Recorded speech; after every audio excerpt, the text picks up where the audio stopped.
Hey everyone welcome to my channel. आज मु आपण मानक पई आ गोटे पिठा रेसिपी नहीं आसी। चलतु आज ये रेसिपी आपण मानक सहित शेयर करनोछि। तो सेति पई मु नेछि 2 कप अरुआ चाउल, नॉर्मल अरुआ चाउल आमे जोंटा खाऊ सेई अरुआ चाउल ताको भल भाव रे एबे धोई नबा प्रथमे, तापरे ता कोन करबा 5 रु 6 घंटा पई बतुरै नबा। बहुत बढ़िया भाव में चाउल आमर बतुरी जाइए। एबे मैं पानी रू चाउल को छाणी नबा गोटे ग्राइंडिंग जार को प्रथमे। एबे मुझे आपको छाणी नहीं। एबे एथिरे दे दूची गोटे कप क्षीर। ए क्षीर देकी आमे चाउल को ग्राइंडिंग करबा। ता सहित मिसी नउची 2टी गोलमरीच 7-8टी नीची मु गोलमरीच, ता सहित 2टी गुजराती एवं गोटे स्पून नीची पान मधुरी। एबे एथिरे ग्राइंडिंग जार देकी गोटे बहुत बढ़िया भाव में फाइन पेस्ट बनै नबा। देखंतु पूरा चिकन पेस्ट तैयारी हेची। एबे याको गोटे साइड रे रखि नबा। ता भितरे गोटे कढ़ाई बसैकी प्रथमे सेतिरे 2-3 स्पून घी दे नबा। एबे सेतिरे मु दे दोची किछि काजू को काटि नीची। काजू को भल भाव में एबे प्रथमे भाजी नबा। काजू टी भाजी हो सारा पर एथिरे मु दे दोची एबे 4 कप क्षीर। 4 कप क्षीर तापर गोटे कप देइथिली मु सेतिरे ग्राइंडिंग करबा समय रे मेजरमेंट ठीक से मन रखिबे। आ गोटे कप को सब बेले रखिबे मेजरमेंट पाए। 2टी देइथिली तेजपत्र, गोटे कप दे दोची एथिरे मु चीनी एवं अल्प टिके स्वाद अनुसार लूण मध्य मु एथिरे देइछि। गोटे कप दे दोची नडिया कोरा। तो मन रखिथे से कप रो मेजरमेंट को चाउल जे हिसाब रे नहीं चंती से हिसाब रे आपण क्षीर एवं चीनी ए सब यूज करिवे। एबे याको भल भाव रे फुटीबा पई छाडी दबा। जेतले एटा फुटीबा आरंभ करिवो सेही टाइम रे हमें जो चाउल रो पेस्ट बनेइथिले चाउल रो पेस्ट को पकेबा। अल्प अल्प पकेकी प्रथमे आकु घांटीबा, नहले एटा कोन तळु लागि जिवो। संगे संगे देखंतु पूरा चाउल हमरो माने ये जाउची जंतुणी हो जाउची।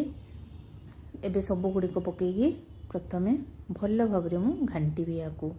तो एटा टिके पेशेंस रो सहित करिया पई पड़े। जेतु ए जंतुणीटी मध्ये सिझिबा दरकार ना, तो सेति पई धीरे धीरे एटा अल्प आंच रे करिवे सब बेले। एटा हेई गलानी हमरो। चलंतु गोटे कढ़ाई नै नउची। जो कढ़ाई आपण यूज करनथिबे सेही कढ़ाई को यूज करिवे ताले बेसी भलो। ताले कढ़ाई आपणकर पोड़ीब नाई। एथिरे दे दोची 2 स्पून घी। भल भाव में कढ़ाई को ग्रीस करनबा। कढ़ाई को जिते भल भाव में घी देकी ग्रीस करथिबे ना सेते जल्दी आपणकर पिठाटी बाहरी आसीबो। एबे मु गोटे बटर पेपर मध्ये दे देछि ताले पिठाटी आहुरी इजी उपाय रे बाहरी आसीबा पई। ता आपण माने एतिरे शाळे पत्र, कदली पत्र जेकोसी पत्र मध्य व्यवहार करि परिबे। ऊपर दे दोची 3-4 स्पून घी भल करिकी। ताले आपणकर पिठाटी बहुत बढ़िया बासना आसीबो। एबे जो जंतुणी करी रखितले ना से जंतुणी को अल्प अल्प करी ऊपर भल भाव रे देकी याको सेट करबा जाकी जाकी के। सब गुडी को जंतुणी को मु बाहर करी आनलिनी। एबे याको आमे सेट करनबा। जेतु रे गरम अछि हाथ रे टिके पानी लगाउथिबे एवं याको भल भाव रे जाकी जाकी के सेट करिवे। ताले पिठाटी मध्ये परफेक्ट हबो। नहले भितरु जदि किछि बबल्स रहि जाय, फांका रहि जाय, ताले पिठाटी भल भाव रे हबो नै। तो सेति पे जाकी जाकी याको भल भाव रे सेट करनबे। टिके ऊपर टिके काजू देकी मध्ये सजै नउची। तो फ्रेंड्स आज रे रेसिपी आपन को जदि पसंद आसे ताले अन्य मानक सहित मध्ये शेयर करनेबे। कारण पिठा आमर ओडिया घरे खरा वर्षा शीत जेकोसी समय सब बेले आम खाई था। से आज आपण सहित मुझे शेयर करुँची। जो होलटा थिला मुझे गोटे कागज दे बंद कर देती ताले जो पेपरटा बाहर जल्दी हम बोली। एबे पिठाटी देखो तल आड़ू पूरा हो गला देखा जाउची। एबे याको आमे अन्य साइड को मध्य उल्टे दबा। तो ये कामटी आपण सावधान सहित करेंगे।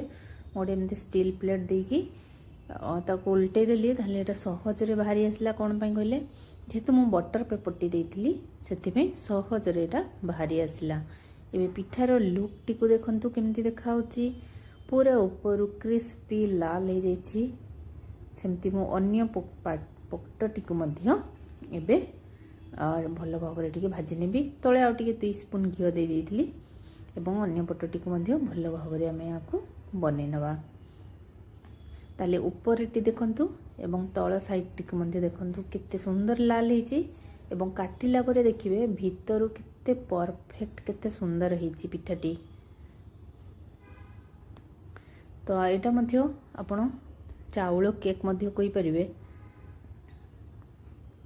केमती हेची केमती लागुची पिठाटी निश्चय कमेंट करके जणाइबे।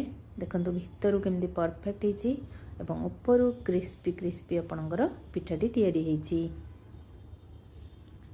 एटा थरे निश्चय बनातु देखिबे समस्त को बहुत ही पसंद आसीबो खाइबा पई। एवं ए पिठाटी बनैला बेलको एते सुंदर वासना आसुतला ना पूरा घर महकुतला। जेहेतु आमे से जो गुजराती एवं